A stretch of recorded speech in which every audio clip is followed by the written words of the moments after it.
unsur logam alkali.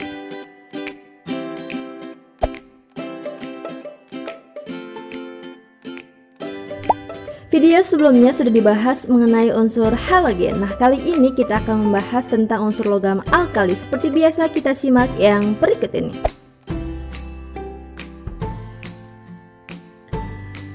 Adapun kompetensi dasar pada materi kali ini yakni 3.7, di mana menganalisis kelimpahan, kecenderungan sifat fisika dan kimia, manfaat, dampak, dan proses pembuatan unsur-unsur golongan utama, terutama pada golongan alkali. Indikator pencapaian kompetensi kali ini yang pertama adalah menjelaskan contoh manfaat unsur-unsur logam alkali dalam kehidupan sehari-hari.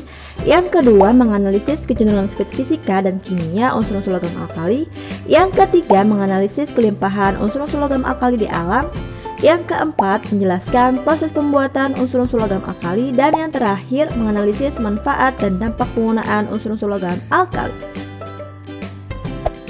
Tujuan pembelajaran kali ini yang pertama, siswa dapat menjelaskan contoh manfaat unsur logam alkali dalam kehidupan sehari-hari. Yang kedua, siswa dapat menganalisis kecenderungan sifat fisika dan kimia unsur-unsur logam alkali. Yang ketiga, siswa dapat menjelaskan kelimpahan unsur-unsur logam alkali di alam. Yang keempat, siswa dapat menjelaskan proses pembuatan unsur logam alkali. Dan yang terakhir, siswa dapat menganalisis manfaat dan dampak penggunaan unsur logam alkali.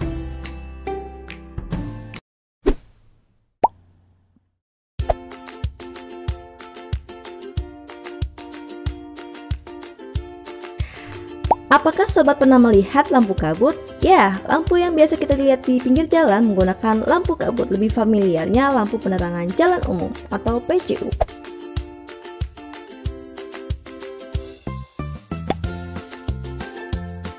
Lantas, mengapa ya lampu kabut yang identik berwarna kuning ini dipilih, padahal untuk penerangan di rumah kebanyakan menggunakan lampu berwarna putih?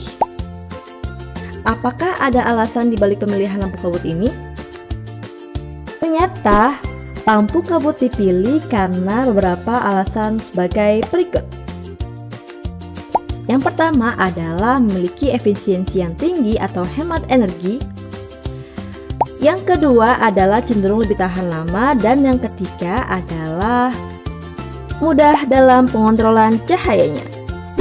Nah, selain itu nih sob, ternyata lampu ini adalah lampu natrium. Itu loh sob, salah satu unsur logam alkali. Nah, unsur logam alkali ini terletak pada golongan 1A. Lalu, apa itu unsur-unsur logam alkali?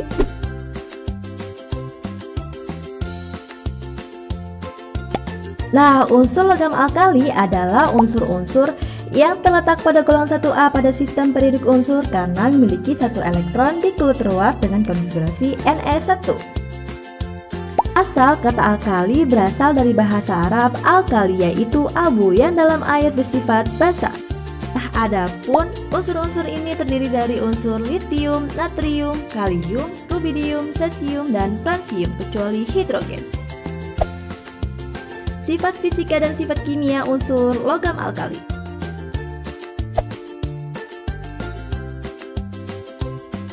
Yang pertama adalah kereaktifan, di mana berdasarkan konfigurasi elektron, unsur golongan alkali memiliki kecenderungan melepaskan satu elektron. Di mana kereaktifan dari logam alkali dapat dilihat dari jari-jari atom yang relatif besar. Nah, sehingga energi ionisasi kecil, akibatnya logam ini mudah melepaskan elektron. Adapun kereaktifan logam alkali meningkat dari litium ke cesium. Yang kedua adalah wujud, di mana unsur ini memiliki wujud padat dalam bentuk logam, kecuali unsur cesium yang berwujud cair pada suhu kamar. Logam ini juga merupakan logam yang ringan, di mana logam litium, natrium, kalium memiliki massa jenis kurang dari 1 gram per mililiter, sehingga logam tersebut dapat mengapung di permukaan air.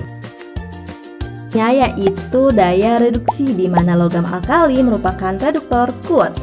Daya reduksi logam alkali meningkat dari litium ke cesium, kecuali logam litium yang memiliki potensial elektroda yang paling negatif karena kecilnya jari-jari atom. dapat disimpulkan bahwa litium merupakan reduktor terkuat dan natrium merupakan reduktor yang paling lemah. Part berikutnya yaitu daya hantar panas dan listrik, di mana logam alkali bersifat penghantar panas dan listrik yang baik. Sifat selanjutnya yaitu sifat logam dan sifat basa alkali, di mana seperti yang kita ketahui bahwa sifat logam dan basa alkali dari litium ke cesium semakin kuat.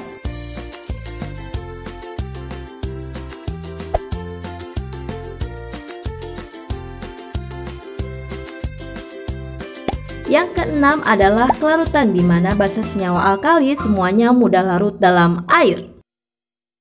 Nah, adapun kelarutan dalam air semakin ke bawah semakin besar. Ini adalah kelarutan basa alkali yang diukur pada suhu 18 derajat Celcius dalam 100 ml air.